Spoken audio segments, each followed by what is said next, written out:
sin samaan.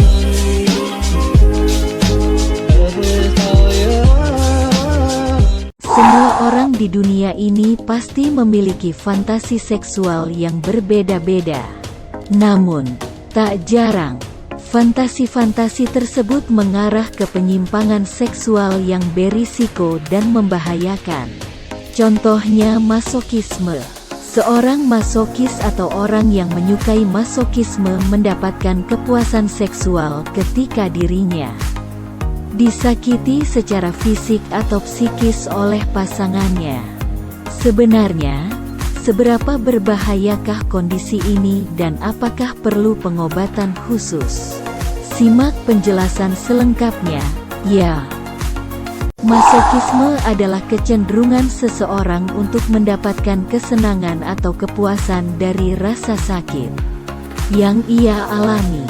Jika seseorang mencari rasa sakit untuk mendapat kepuasan seksual, kondisi ini disebut masokisme seksual. Orang-orang masokis bisa merasa terangsang jika mendapatkan rasa sakit dari dipukul, ditampar, diikat, atau tindakan lainnya sebelum ataupun saat berhubungan seksual. Selain rasa sakit fisik, mereka bisa mendapatkan kepuasan seksual dari siksaan psikis seperti hinaan, caci maki, atau kata-kata yang merendahkan. Rangsangan ini bahkan bisa membuat mereka mencapai orgasme.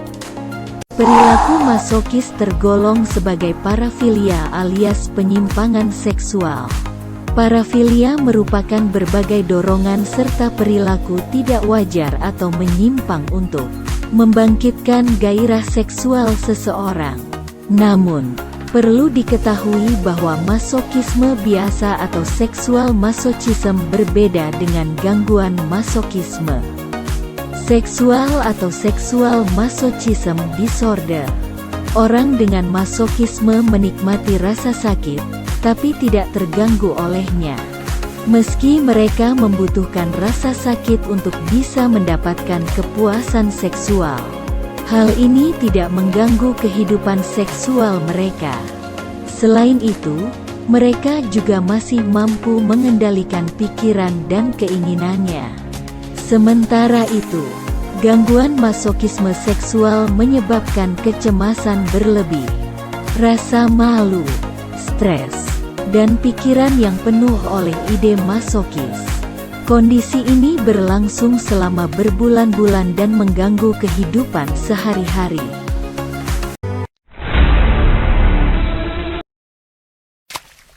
Seberapa umum masokisme? Meski masih sangat tabu, masokisme ternyata merupakan kondisi yang cukup umum.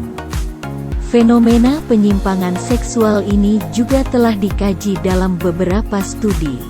Salah satunya dalam sebuah penelitian terbitan Journal of Sex Research pada 2017. Penelitian tersebut melibatkan 1,040 responden dewasa berusia 18 sampai 64 tahun. Hasilnya, sebanyak 33,9% responden setidaknya pernah sekali melakukan perilaku parafilia seumur hidupnya. Selain itu, sebanyak 23,8% pria dan 19,2% wanita tergolong sebagai masokis.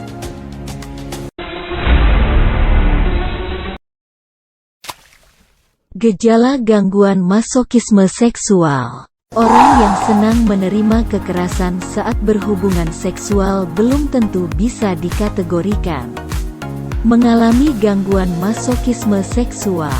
Menurut situs Grace Point Wellness, berikut berbagai gejala yang bisa menjadi petunjuk bahwa seseorang mengalami gangguan masokisme seksual. Dorongan fantasi atau perilaku seksual telah muncul setidaknya selama 6 bulan. Meliputi aktivitas kekerasan seperti dipermalukan, dihina, diikat, atau dipukul.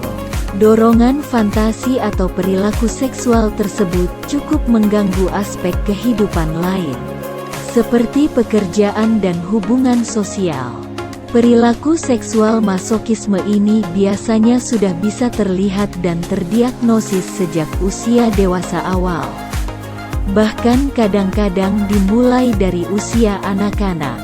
Sekilas, masokisme mirip dengan BDSM bondage atau discipline, dominance atau submission, and sadism atau masochism.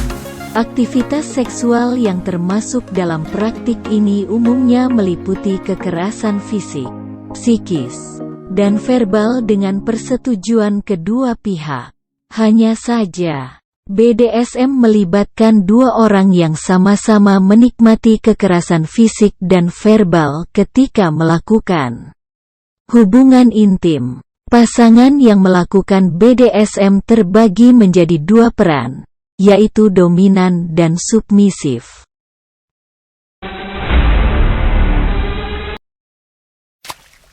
Bentuk lain masokisme. Selain masokisme yang dikenal secara umum, ada pula bentuk lain dari penyimpangan seksual ini yang disebut asphyxiophilia. Orang-orang dengan kecenderungan asphyxiophilia mendapat kepuasan seksual atau bahkan mengalami orgasme ketika mereka tidak bisa bernapas. Mereka mungkin menghambat napasnya sendiri atau dengan bantuan pasangannya. Sang pasangan akan mencekik, menutup wajah dengan bantal, atau melakukan hal lain yang menghambat jalan napas. Asphyxiophilia merupakan praktik yang berisiko. Tak jarang, tindakan ini berakibat fatal karena orang yang melakukannya kehabisan napas.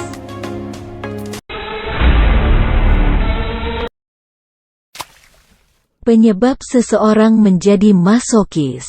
Sampai saat ini penyebab masokisme belum diketahui secara pasti. Mengutip Psychology Today, ada beberapa teori yang menyebutkan bahwa penyimpangan seksual ini terjadi ketika fantasi seksual tidak tertahankan. Ada juga teori lain yang mengatakan bahwa masokisme adalah cara bagi seseorang untuk lari dari kenyataan. Seseorang akan merasa lebih gagah saat ia melakukan tindakan ini di ranjang. Padahal, di balik itu semua, ia sebenarnya merupakan orang yang pemalu, pendiam, atau bahkan takut kepada lawan jenis.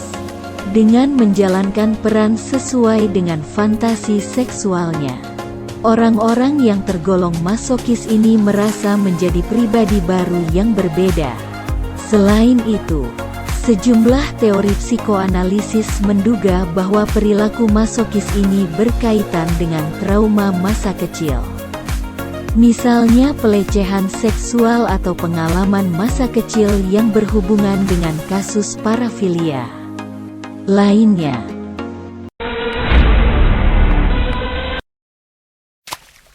Cara mendiagnosis gangguan masokisme seksual. Seseorang bisa dikatakan memiliki gangguan masokisme seksual bila telah mengalami rangsangan atau gairah seksual berulang secara intens selama setidaknya 6 bulan. Rangsangan seksual tersebut juga tidak luput dari aktivitas kekerasan, seperti dipukul, dihina, diikat, atau bentuk-bentuk penderitaan lainnya. Guna menegakkan diagnosis, berikut beberapa pertanyaan yang biasanya dokter atau psikiater ajukan. 1. Bagaimana kondisi kesehatan mental, fisik, serta keadaan emosional Anda? 2. Apakah ada pikiran, perilaku, serta dorongan seksual yang sulit dikendalikan, seperti hiperseksualitas? 3. Apakah Anda mengonsumsi alkohol dan obat-obatan terlarang? 4. Bagaimana hubungan sosial Anda, misalnya dengan keluarga atau pasangan? 5. Apakah ada masalah-masalah yang dipicu dari perilaku seksual Anda?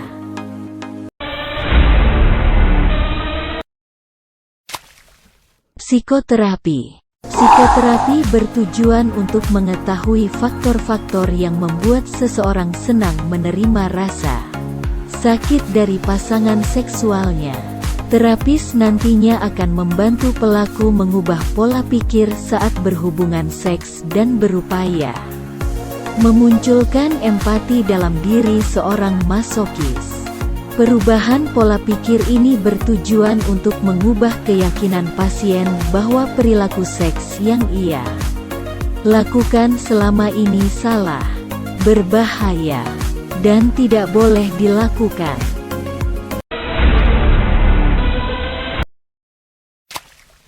Terapi kognitif.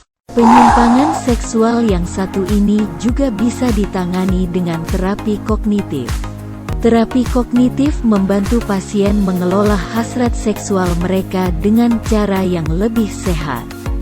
Salah satu strategi dalam terapi kognitif yakni dengan membuat pelaku yang terlibat masokisme menjadi korban, kemudian mengalami peristiwa negatif. Terapi ini bertujuan untuk mengurangi keinginan pelaku dalam melakukan kekerasan saat berhubungan seksual.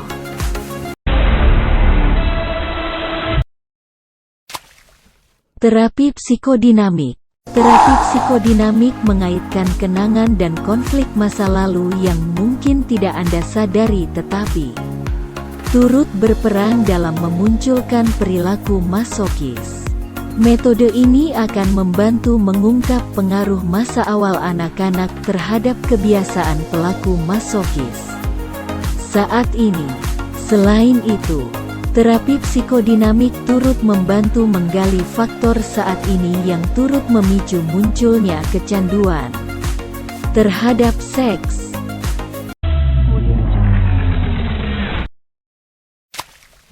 Konsumsi antidepresan. Dokter juga dapat meresepkan obat antidepresan untuk mengurangi dorongan seksual yang intens dan mengganggu kehidupan sehari-hari. Selain antidepresan, dokter mungkin memberikan obat-obatan untuk menurunkan kadar testosteron guna mengurangi intensitas ereksi. Masokisme merupakan kecenderungan seseorang untuk mendapat kenikmatan seksual dari rasa sakit fisik atau psikis. Jika kehidupan Anda tidak terdampak olehnya, perilaku masokis tidaklah menjadi masalah. Namun, jika Anda mulai terganggu dengan gejala fantasi maupun dorongan seksual yang Anda alami, Anda dapat berkonsultasi ke tenaga profesional.